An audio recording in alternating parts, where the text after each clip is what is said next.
Dengue نے پشاور کے دیگر نواحی علاقوں میں بھی پنجے گاڑنے شروع کر دیے ہیں۔ تحقیق کے بعد ڈینگی کا مچھر پلوسے کے علاقے میں بھی پہنچ گیا ہے، جہاں اس کا پہلا شکار بنا 29 سالہ حفیظ اللہ، جو ایک ہفتے خیبر ٹیچنگ ہسپتال میں زیر علاج رہنے کے بعد دم توڑ گیا۔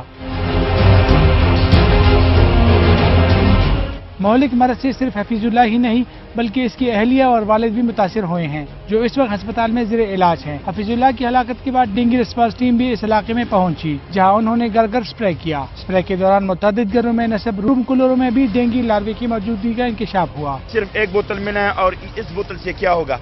میرا جو ہے میرے پاس ابھی جو موجودہ میرے ساتھ جو کونسلر حضرات ہے 13 کونسلر ہیں اور تقریباً 20 سے 25 علاقے ہیں میرے پاس، تو یہ 20 سے 25 علاقے اس طرح اس پہ یہ ہو جائے گا نہیں۔